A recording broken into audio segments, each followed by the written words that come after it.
Ladies and gentlemen, this is the Above the Bar podcast, a show about a middle-aged father, current events, and how these things affect my everyday life.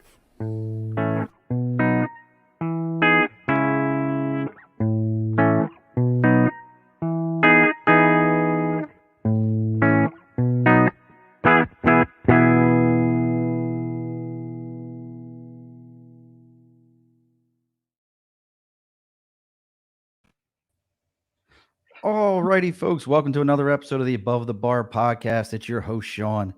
As you can see, the background looks just a tad bit different.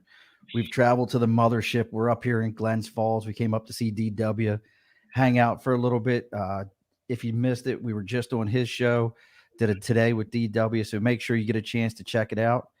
As always, before we get going here, I want to remind everyone about sticker and a cause. You don't see my clock behind me, so I can actually point anywhere this time, and it doesn't look odd. Sticker and a cause. If you have any kind of cause, and that's something we're going to talk about today. This is Sexual Assault Awareness Month. This is something we need to think about, especially.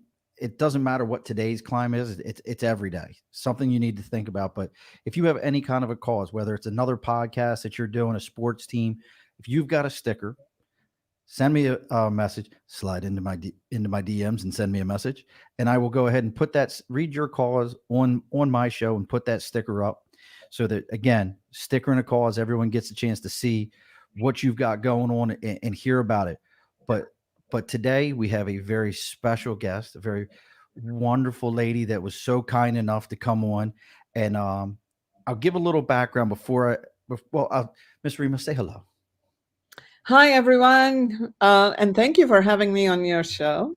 Absolutely. I'm excited, looking forward to it. And we're looking forward to talking to you. So interestingly enough, so I contacted Rima because I have daughters, and I've told a bunch of my friends, take a minute, listen to today's show, because we're talking about human trafficking, sex trafficking, whatever term you want to use. And I'll throw out some stats that I found, and hopefully, Ms. Rima, you'll tell me if I'm correct. On average, in the United States, we have 880,000 people go missing a year. Is that right? Wow. That might include different categories. Okay. Yeah. But I'm sure since you got that statistics, it must be right. But it must include different categories. Absolutely. And I just think about that. Like, if we had anything else in this country that 880,000 people disappeared, we would stop the process of being on top of the news. But human trafficking, and I want you to tell us a little bit about your organization. Human trafficking is $150 billion a year industry. Call it what it is, folks. Crime industry. Crime industry. Right. 150 billion. When people ask you the question, and I want people, and I know I just said I want you to tell people, but like as a parent, I never thought about when we were kids. We went everywhere. Now I worry about if my kids go anywhere. Absolutely. Absolutely. So tell us about your organization. So I founded Global Hope back in 2017, and we started, basically we had our inaugural event January 8, 2019. And Global Hope 365 is dedicated to improving the lives of women and girls locally and nationally. And our goal is to end harmful practices against women and girls, such as child marriage, human trafficking, and other forms of gender-based violence. For example, I didn't know until 2016 that child marriage was legal in the US. All this time I'm thinking, no, it's not legal. It only happens in other countries. I was so mistaken. Back then in 2016, it was legal in 48 states.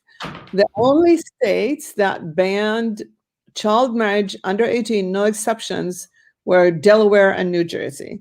But last year during COVID, Pennsylvania and Minnesota banned child marriage under 18, no exception, in May of last year during COVID. So we are very proud that these 4 states have passed such legislation. Unfortunately, it's not the case here in California. Not only is it legal, but there's no minimum age to marry. All what you need is parental consent and judge's approval. But so that you get an idea about, there has been about 248,000 minors getting married between 2000 and 2015, and they're mostly girls married to adult men. Like And define. Do you know what the age ranges there are? as early as 12 years old. So my first knowledge that child marriage was legal was through an article by Nicholas Kristof for the New York Times. He talked about Sherry Johnson, a child of 10 who was repeatedly raped by a deacon in the church and a parishioner. 11, she gets pregnant. Child welfare was going to conduct an investigation. So the parents and the church get together and they marry her off to the 20-year-old rapist. At 18, she found a friendly attorney who got her out of that abusive relationship. She had 7 kids. So think about this. 11 to 18, 7 kids. There was no time for her to go to school. So she's isolated from society. There's no education, there's no training. And she tried to go to a shelter, but shelters do not accept women or anyone under 18 because of liability. And we work with 4 of the survivors that we work with. They all try to go to a shelter because because of the age differential, so you have a power also differential. And so there's a high propensity of domestic violence. The American Medical Association came out against it, passed a resolution at the end of 2019 against child marriage because it said minors who get married below the age of 18 have high propensity of sexually transmitted diseases, infant and maternal mortality, domestic violence, and other diseases, more than women who marry at the age of 21 or over.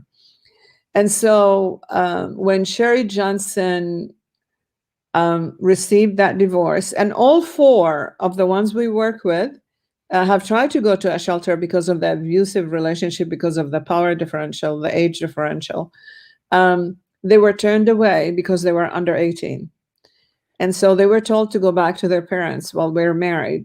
Go to a youth shelter. We can't. We have kids. So some of them ended up on the street in an apartment with no electricity. And for fear that somebody will know the way they were living and they will take the kids away into the system. And one of them had to go to the abusive relationship because she didn't want her kids on the street. But she was able to finally get a divorce and keep the kids. But some of them are now in their 40s and 50s. Until now, they have nightmares and they seek counseling.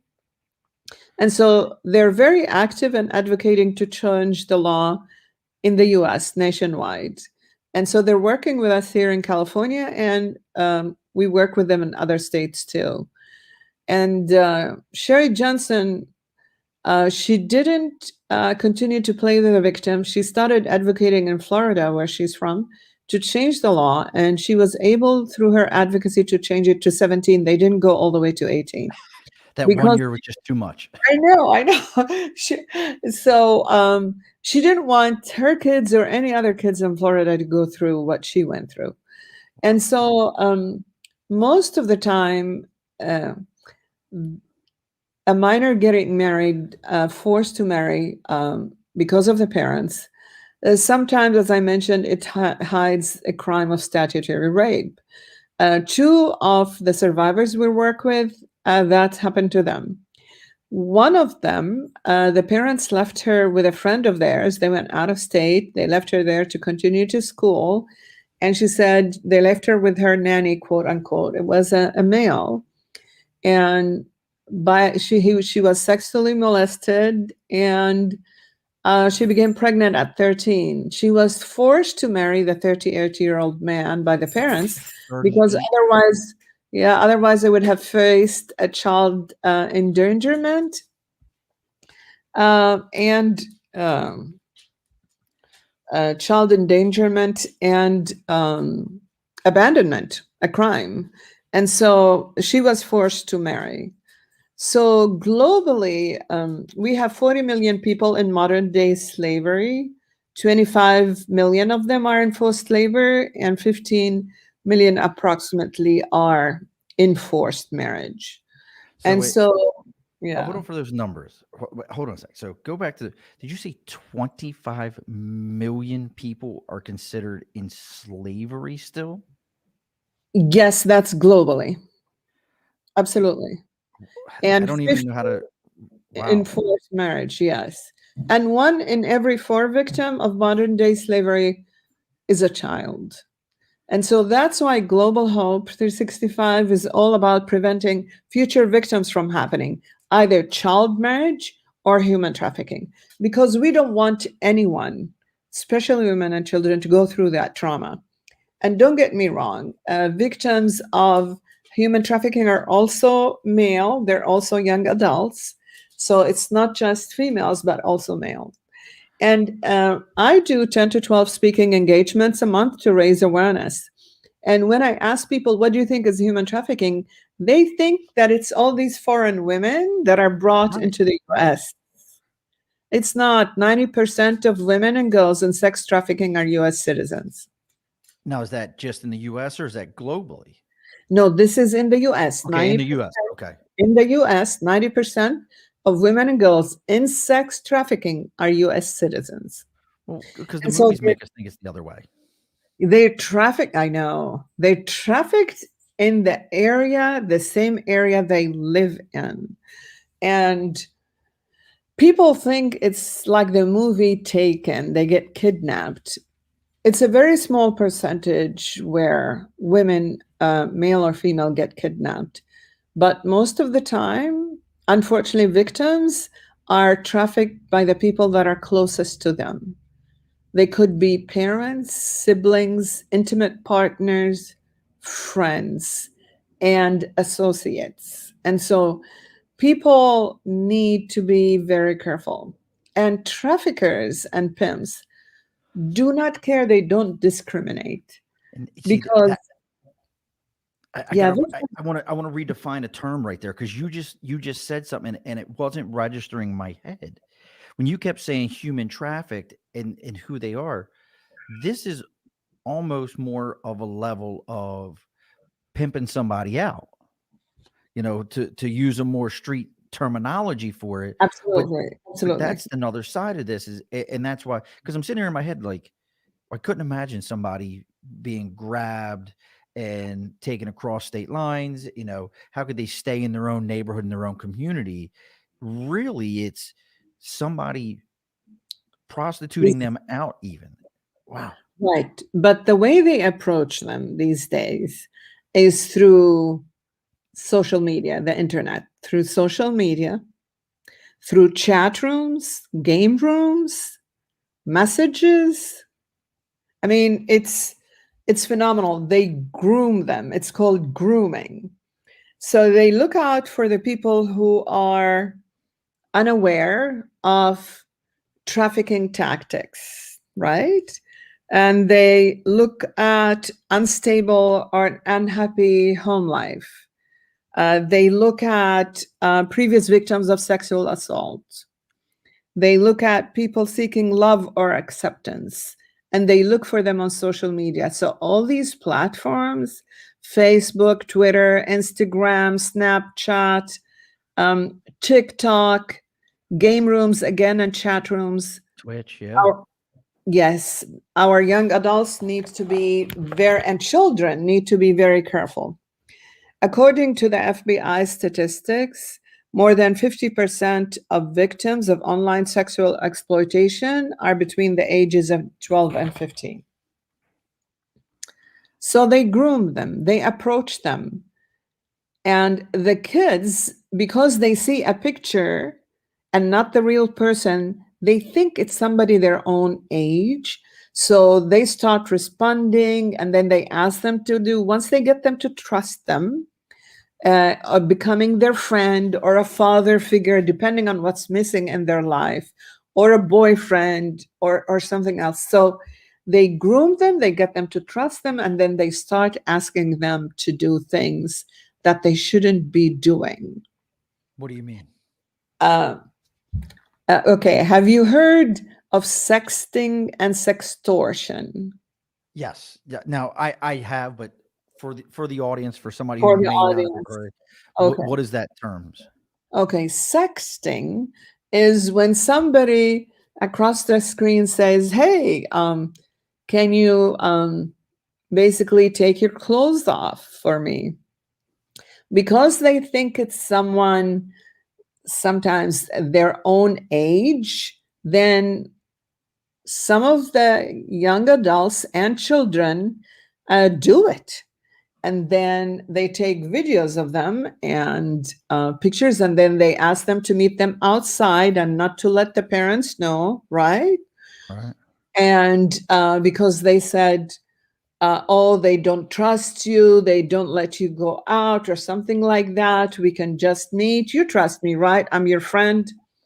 So, and then they meet them, and then they ask them to go out with and have a sexual real. Basically, they pimp them, like you said, they sell them. And I'll give you one example. I sit on a call every week on Friday at 11:30 with staffers from the Hill because we're trying to pass what's called the Earn It Act. And IT companies that operate these platforms have a blanket waiver where a victim of sex trafficking that was trafficked on their platforms cannot sue them. So they have a blanket waiver from lawsuits. What the Earn It Act is saying, no, we want you to show us that you've instated and applied safety measures on your platforms to prevent our kids from being trafficked. Once we see that, then you've earned, right, not to be sued by the victims. But until we see that, um, it's not going to be business as usual. What you're talking about, that's actually a big thing that's going on in the Senate currently, because it goes back to the early 90s when Prodigy was uh, sued. The old Prodigy net, when it was AOL and Prodigy, got sued and lost for defamation by an individual who they allowed things to be broadcast on their platform, and he sued them for defamation. And then not long after that, these internet companies lobbied to basically say, hey, we're just a platform, we can't control everything that's being said. And now it's coming full circle where some of these groups, because of things that have been, misinformation online, information that's, anybody can put anything out there they want to. They're fighting this. Now, you said this stuff, you're on the conversation. That's at the Helg, though, right? So that's more global. Well, what we're talking about, the Earn It Act, yeah, it is global Okay. because children are being trafficked everywhere Right. globally. But we're talking now about US kids, Okay. American kids. We're talking about American kids. And so what happens is one of these cases, on one of those calls, a mother came in and talked about that in front of the staffers, both Senate and the House, saying that her first knowledge that her son at 13 was trafficked out of his own home through the internet was when her niece called and said, my cousin wants to commit suicide. Wow. So what happened is that the grooming happened for this 13-year-old. He thought he was chatting with someone his own age, and videos were taken, pictures were taken, and then he was asked to do things that, he was basically He was raped, pimped out. pimped up, yes. And when he wanted to get out of that, the trafficker said, if you do that, those videos are going to end up with everyone in your school. The kid didn't believe him. And the video did end up with everyone at his school. And so sometimes peer can be very cruel. So they made fun of him. They were brutal. He was bullied. He was made fun of. And that's why he wanted to commit suicide. Wow. I have kids that age. Yeah. So what kids don't understand, parents need to have that talk with their kids, is that when you send pictures, nude pictures of yourself, you think it's a girlfriend, you think it's a boyfriend, you think it's someone your own age. You've just sent pornography, and there's a crime against that, right? We talked about the sexting. You sent nude pictures, that's the sexting, right? And then the sextortion is when they say, we have those videos, you need to keep doing it, or we're going to give them to your parents, or they threaten the parents. I mean, they tell him, we're going to kill your family. I'll tell you about another story.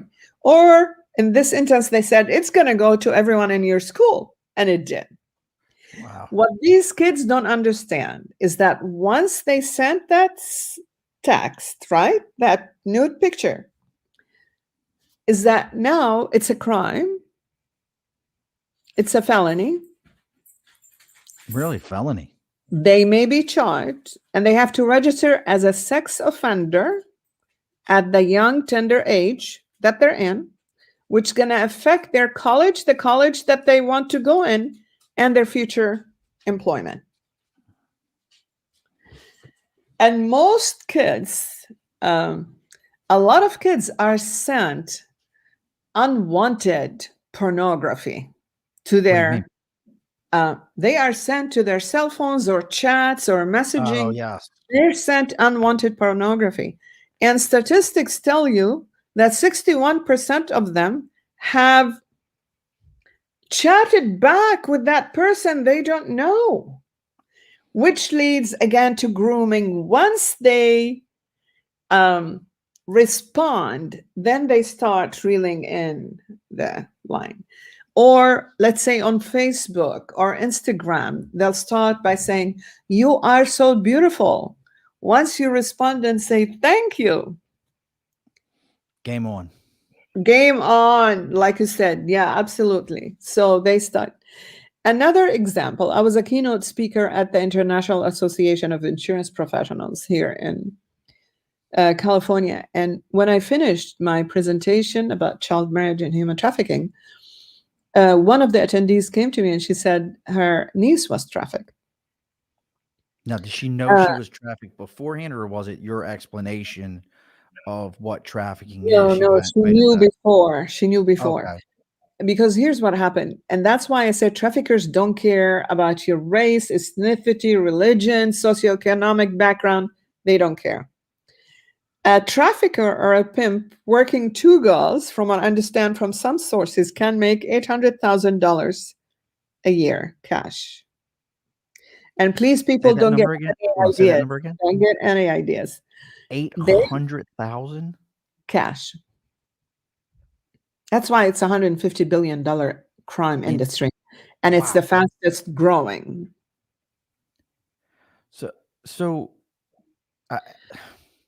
Because listen, drug trafficking, I mean, number one is drug trafficking. Number two is counterfeiting. It used to be arms sales. Number three is human trafficking. When you're selling drugs, they buy one, it's gone, right? Right. But with women and men, there's a video, a short clip that I showed during my presentation, and they will tell you that these young girls, the average age of a victim of human trafficking is between 15 and 17, and they don't live beyond the age of 34. I will send you that video clip. Yeah, send that. We'll post that up now. Basically, she will have 8, 10, 14, 20 men going through her on a daily basis. And they do not get any of that money. The trafficker, the pimp gets that money. And so the parents need to have a conversation with their children and say, these are the dangers. We're not saying we're taking your cell phone. We're not saying, we just want to know which websites you're on. We want you to know what's out there. We want you to know the tricks that they're using.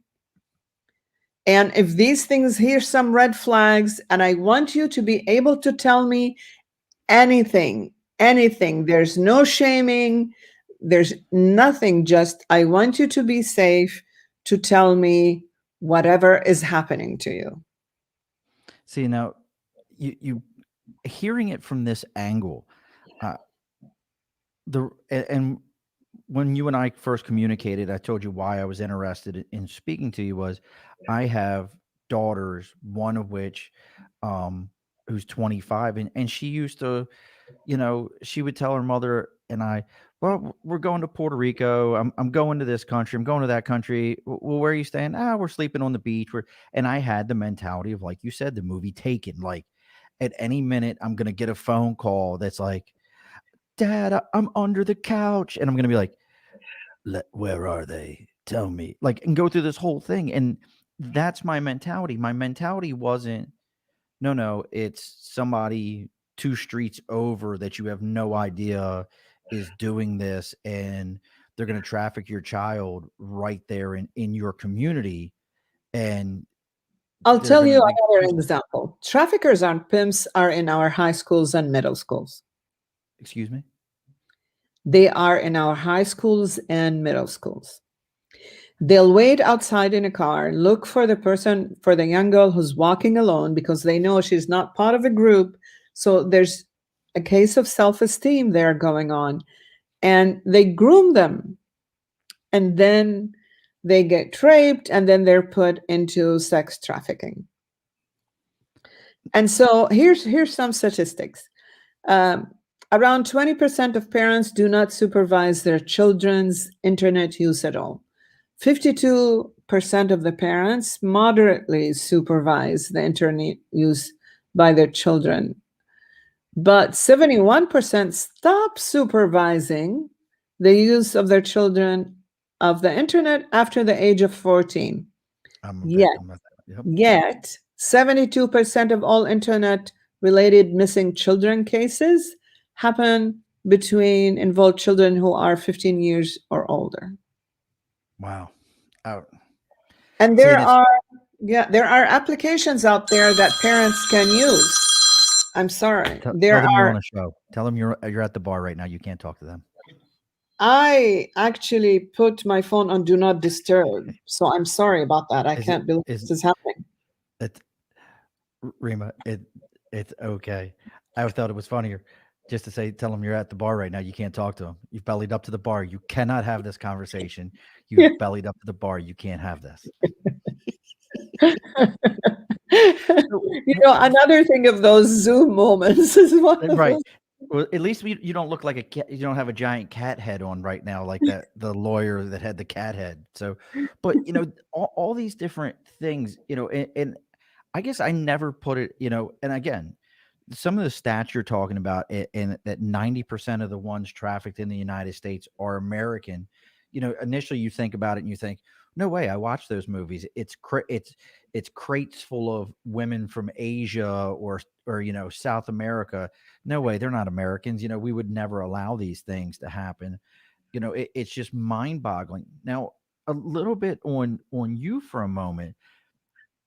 Have you always been somebody who was advocating for something? Like, has this always kind of been your life of, some kind of an issue in these kind of areas? Or did it just kind of, you read that article and you were like, I'm going to take off running? That's a very good point. I've always been advocating for something, even since college. But human trafficking and child marriage, I decided to do that, as I mentioned, in 2016, after that article about child marriage. But also when you hear about victims of human trafficking, when you hear about, through migrations, either from conflicts or civil war, or even migration because of climate change, the children and the women always end up getting the brunt of it, either through rapes, trafficking, or selling. So human trafficking also not just involves sex trafficking, labor trafficking, but also involves organ harvesting and Wait a second, hold on. domestic. Organ harvesting? Hold on. Yeah. I've seen that. Look, we've all heard that urban legend of the guy waking up in the bathtub full of ice. So that's a real thing. Like people would like just, celebrity. This is how, this celebrity has lived forever is, somebody's organ, the billionaire buys the person kind of thing. Basically, yes, because you have gangs and organized crime that basically people are put into this situation where it's for organ harvesting, and it's mostly male. So you 80%, yes. you have blown my mind just now. So again, when I'm thinking human trafficking, you took me from human trafficking was a very political way of saying almost mass prostitution Okay, to I want you human to change that word from prostitution to victims of human trafficking. Okay. So now help me to understand because I'll give it to you because we're sitting at the bar right now. In my mind, I feel like I hear that and the point gets across a little bit easier to somebody to say, do you understand that human trafficking isn't just moving people, isn't just forcing someone to go somewhere they didn't want to go or, in some form of slavery, that it's, I'd never had an idea that it could be organs, removed out of somebody's body. But, this idea that if we called it a more abrasive term, people might understand that like this is legit. Because when you say human trafficking to me, I swear to you, Miss Rima, I think of like South America, like we were talking, it's the movie Taken, it's the cigar, it's the big suits, it's the billionaires in the circle room, and the girl. When you say to me prostitution or a pimp, I'm thinking this is dirty, grimy, what it really is. Why wouldn't we want to use that term? We need to use that term, but we need to. There has been a change as far as law enforcement is concerned, because everybody was labeled as a prostitute, whether male or female, and they were thrown in jail. That has changed, not with every law enforcement agency, but the training continues.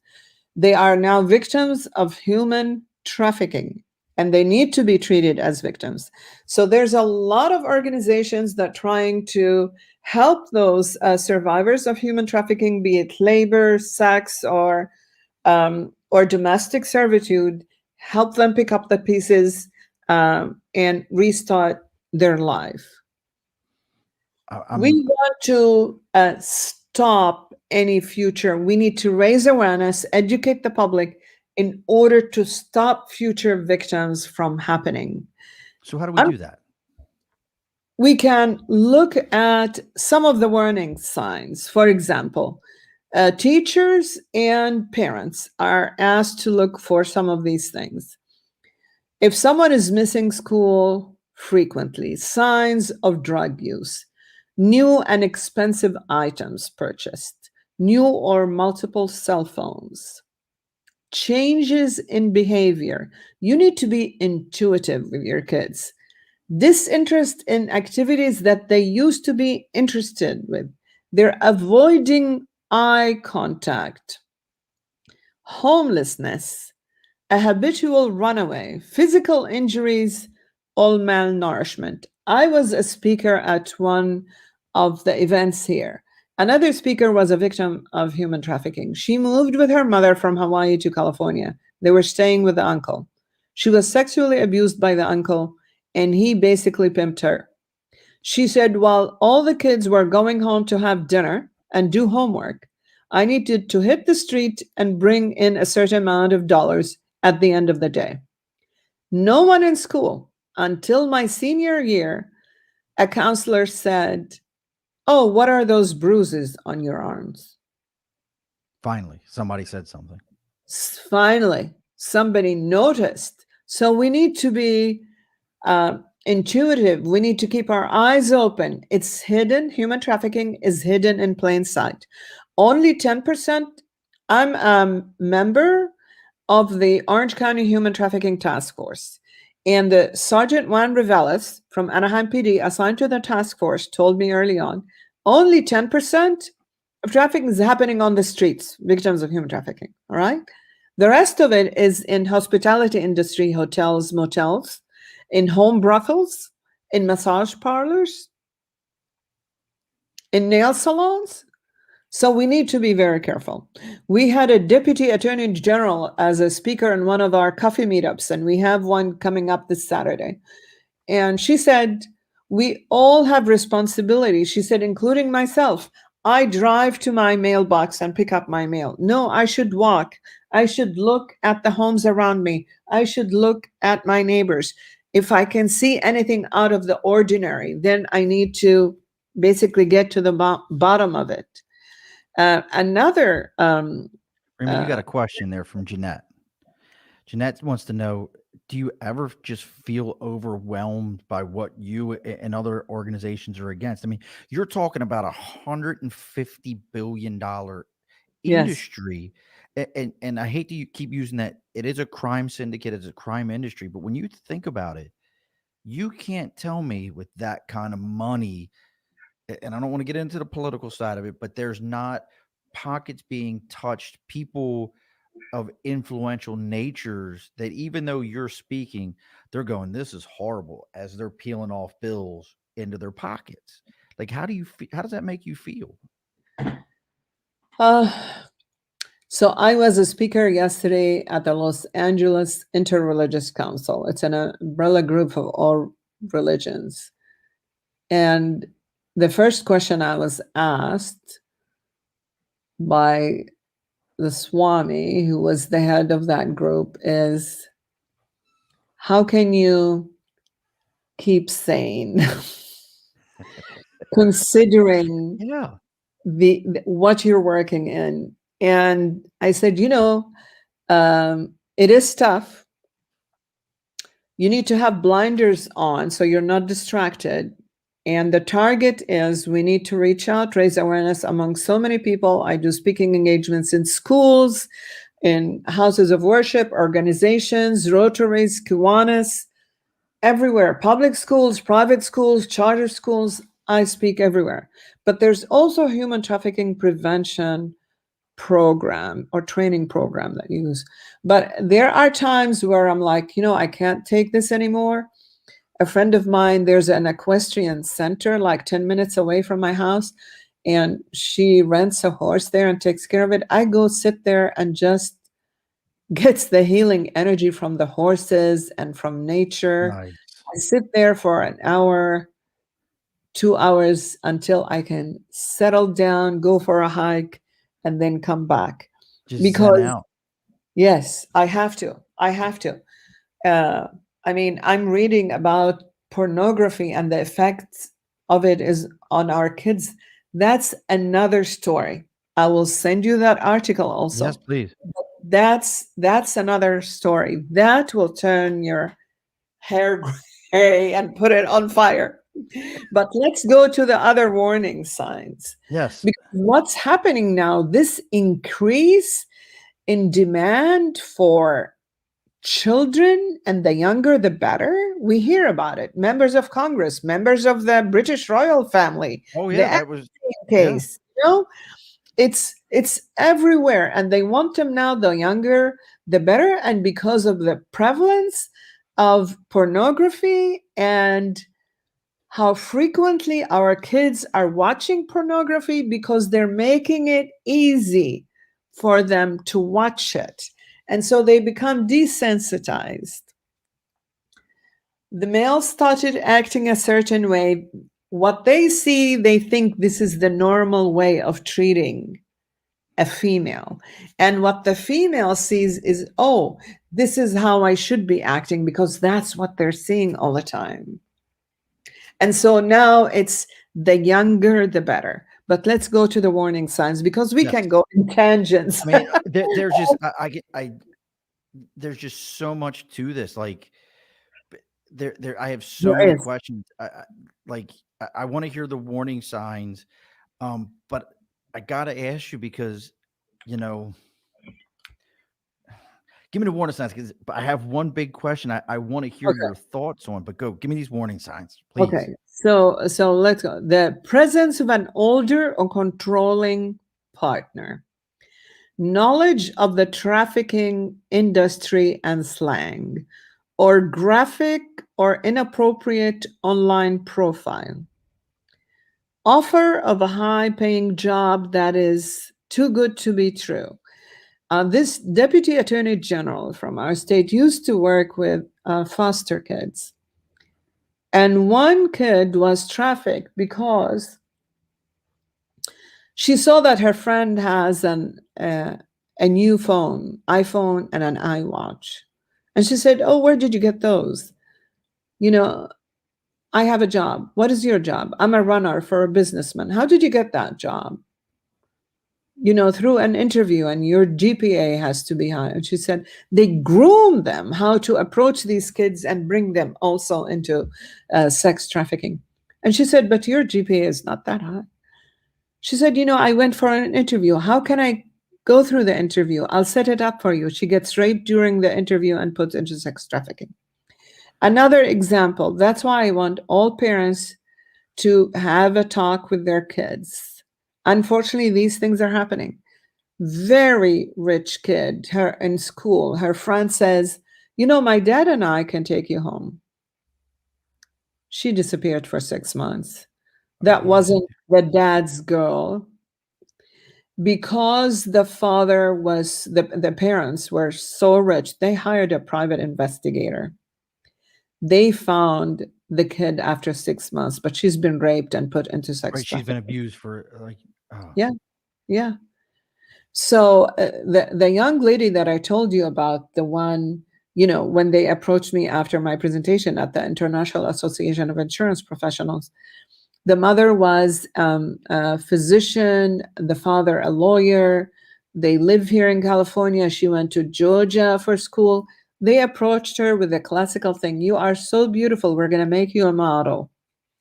She goes for the interview. She gets raped during the interview, and then she's put into sex trafficking. Videos are taken of her. When she wanted to get out of the life, they say, "See this video, we're going to show it to your parents."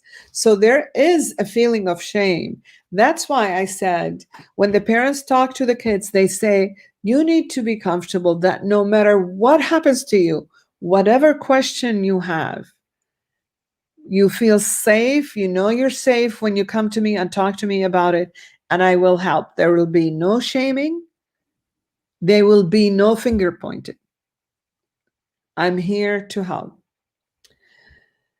And so, unfortunately, you hear about all these stories, but when you hear the statistics that the statistics are children are mind-boggling. disappearing, it's mind-boggling because they don't care. They don't. It's greed, pure and simple.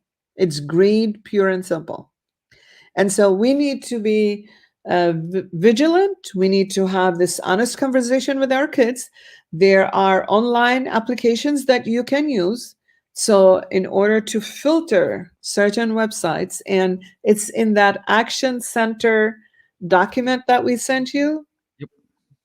And so that can be posted so the parents can, and they can also go to the San Diego District Attorney website and look under crimes and how to protect children from online trafficking. And they can look at human trafficking, and they can look at many more red flags that I mentioned.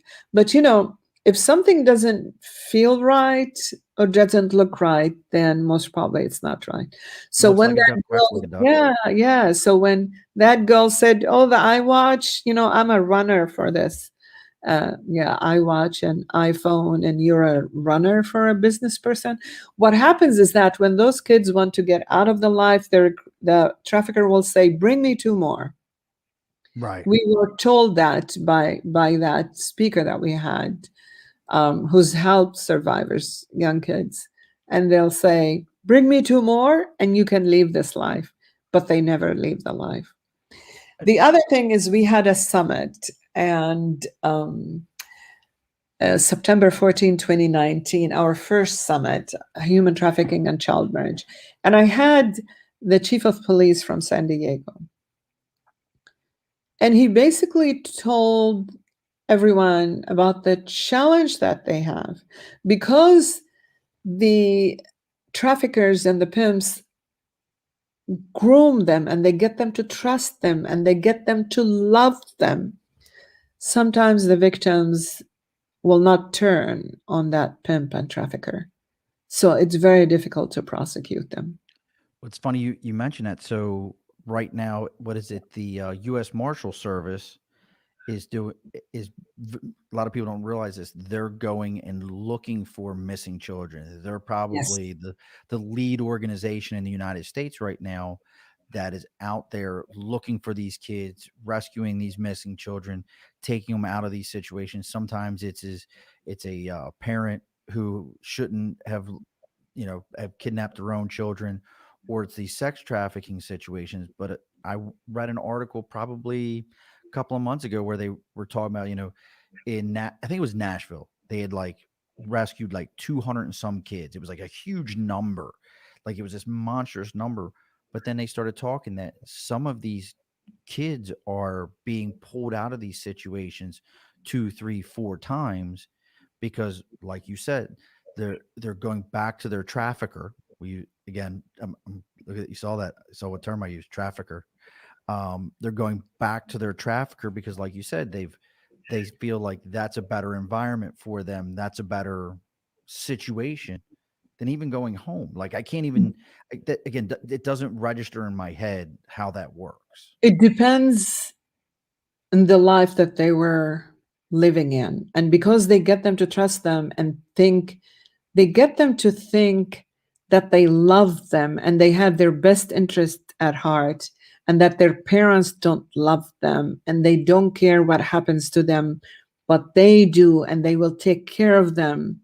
But you need to have sex with this person and that person and that person.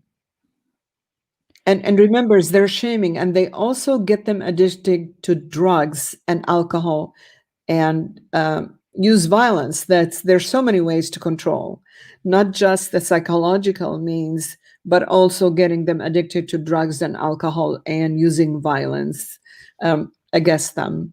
So as far if there's any kids that are listening to this, so here's are some red flags for you. Those So kids be look good. careful when you're meeting people online. Online chat and gaming rooms, be very careful because you don't know who's that person on the other side. Relationship that must be kept secret. Be careful of that. People hanging around schools who don't belong there or who don't attend. I was speaking at the Anaheim Union High School Board of Trustees Ambassador Program, and it was students and teacher advisors. And one of the advisors said, "Yes, we had someone charged. We found him on our campus and he doesn't belong there." And so they called law enforcement. People limiting your choices of activities, the friends that you can see, the clothing that you wear, and always trust your inner voice. And if the promises sound too good to be true, they are too good to be true. And so, if you see someone being trafficked, please do not get intervene because it could be dangerous for you. But you can call for help. You can call law enforcement, 911, or call the headline. The National Human Trafficking Hotline is very easy to remember: 888 3737 888. Or you can text Be Free to 233 733. So text Be Free to 233 733. And if Be you free. Google Be What's the Free, number again? 233 733. Or you can call the national hotline, which is 888 3737 888. Get that It's scrolling across the screen here for you. Yeah, it's very easy to remember. And if you see something that doesn't look right, if you are at a grocery store, or if you're at Costco, or if you are and you see someone, there's always red flags. A young one with a much older gentleman, and this relationship doesn't look right, you you need to say something. So And so we would like people to follow us at Global Hope 365 on Twitter, Instagram, Facebook, and retweet and repost our social media so we can raise awareness among more people. So far, with all the speaking engagements that I've been doing, we've been able to um, personally interact with over 410,000 people between schools and community members. And so please be vigilant, have that conversation with your children, talk to them about the dangers of human trafficking. As I mentioned, you can Google the Polaris Project, which operates the national hotline, and you can educate yourself about the myths and facts. You can go to our Global Hope 365 website, and you can educate yourself about child marriage and human trafficking. We also have the California Coalition to End Child Marriage, and we have a campaign going on. You can participate in it. It's a digital campaign where you can send letters to elected officials and urge them to pass no child marriage under 18, no exceptions. And go to the website of the district, San Diego District Attorney, Samar Stefan. She has introduced human trafficking prevention programs in all public schools in San Diego. She wow. got a grant from the UBS Foundation of 2 million, and they rolled it out. In California, we have Assembly Bill 1227, where it mandates that schools have human trafficking prevention program. So we're trying to fundraise for, we partnered with one organization that provided that training in San Diego. And they have provided the same training in 48 out of the 58 counties in California. And neither Orange County, where I live, or LA County are part of those counties. So we're trying to raise the funds in order to basically provide that human trafficking prevention programs, and it's age appropriate training in our high schools and middle schools, because we want the kids and the young adults to be very careful and be safe, because that trauma will never leave you for the rest of your life. Oh, I couldn't imagine it. Now, so please don't take this as the wrong question to ask, but this Okay. comes to mind, and I. So when you hear people discuss, so I've said it myself when it comes to illicit drugs. If you legalize it, there's a control mechanism. There's the conversation of the legalized for prostitution, and saying, well, if there's these legal places that people can go, that it will, help eliminate this as a problem. What are your Um, thoughts on that? that's not true. It will make No. it worse, because Germany tried that. It basically was hidden in plain sight, because then there were more victims of human trafficking and they had no recourse because now everybody thinks they're legal and so they have no recourse. Oh, okay. No, no. Germany tried that. It didn't work. It exacerbated the situation. And so they're going back to not legalize it because remember, uh, it's not prostitution. These are victims of human trafficking. And so when you make this legal, then you protected the pimps and the traffickers. Gotcha. No, that makes sense. No, like because I wanted to get your thoughts on that because, I mean, Yes.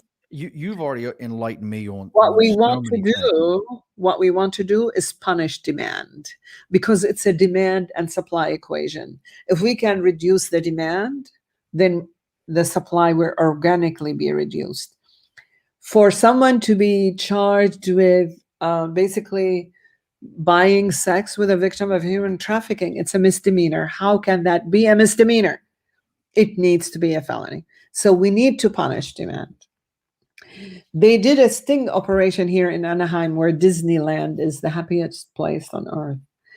Law enforcement did. And one of the guys that were caught, he thought he was, it was an undercover cop. He just dropped his wife to get her nails done. And that's how he was going to spend his time. Wife's off getting her nails done. You know, I got a few minutes to kill. I'll go ahead and stop by the local brothel. Yeah. So that is unacceptable. A misdemeanor is unacceptable. It has to be, that's where you should increase the penalty, not legalize prostitution and protect the pimps and the traffickers. No, because that's what the brothel owners and the home brothels, and that's what they want you to do. That's what they're pushing for because it's protection for them. No, it makes absolute sense.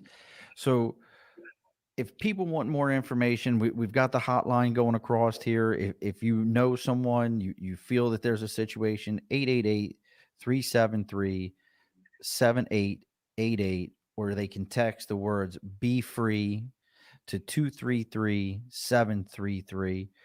Uh, Rima has her organization, Global Hope 365. Thinking about those signs as a parent, we all think about, if my kids see, in my mind, I think about, oh, your kid's now wearing sunglasses in the middle of the day. It's got to be drugs. It's got to be I always think about it in those terms. Never has it crossed my mind that, But you need to find out right, why they're doing drugs, but not just that's the say whole they're on thing. drugs. Yes. I never would have put the human trafficking element into that as a parent. You've really, you really opened my eyes to this, and hopefully to anyone who's watching right now or listens to the audio, take the time, check out the Global 365 organization. It's global365.com. Is that correct? Globalhope365.org. .org. Remember that it's an org, not a .com, because it's a Yeah. non-for-profit. And then the Mhm. CA Coalition to End Child Marriage.org. Right. So places like Neverland with it being legal is So actually have that discussion with the children, even the young adults. Remember, even 14 to 18, you need to have that discussion.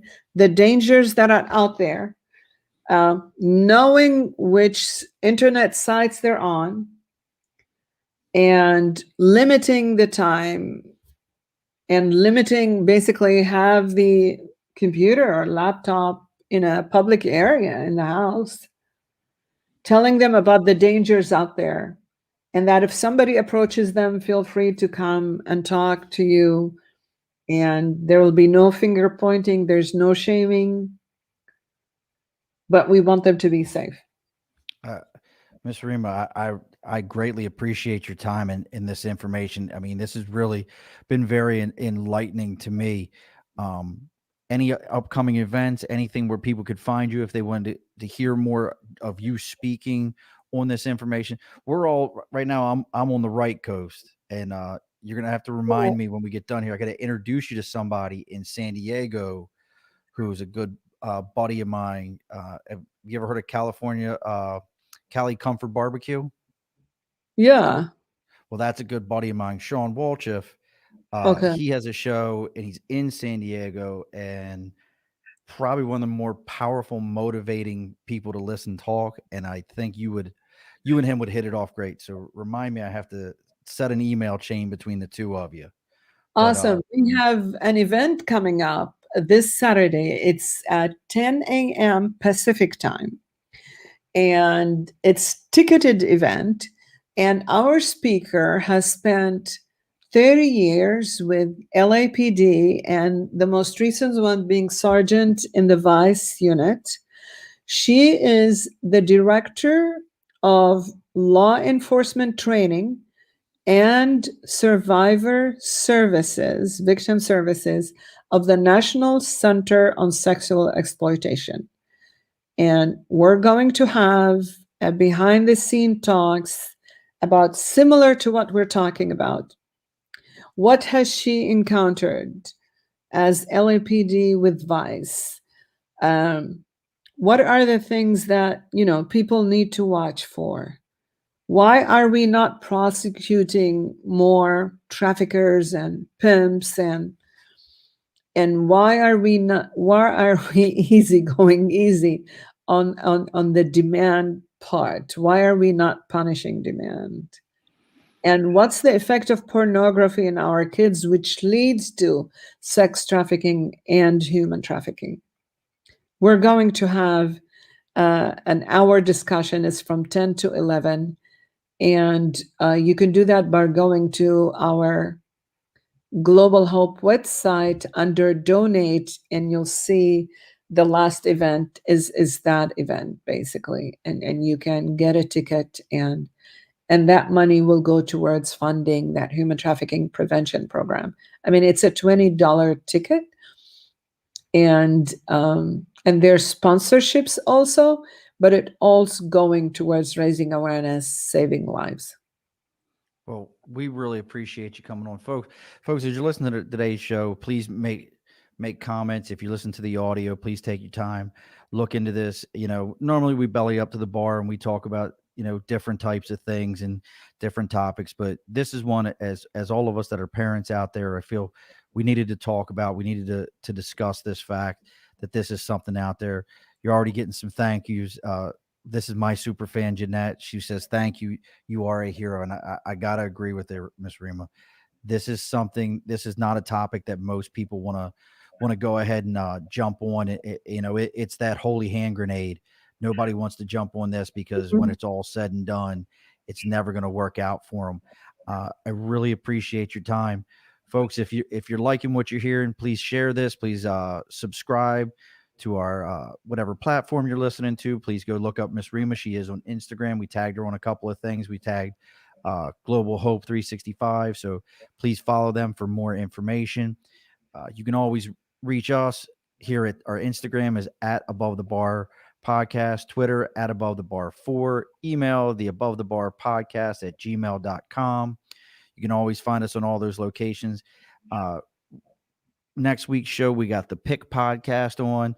We're going to learn such a left turn from what you just talked about. We're going to learn about making lists and like how people come up with like top 10 lists. It's another show. So I need to attend that. Well, you are welcome to come back. Maybe I'll have you on for a little bit of a lighter topic, and you can be my co-host one day for a lighter topic. You have wonderful, and for those that you can't see it, Miss Rima has a wonderful smile. I can see it lights up a room.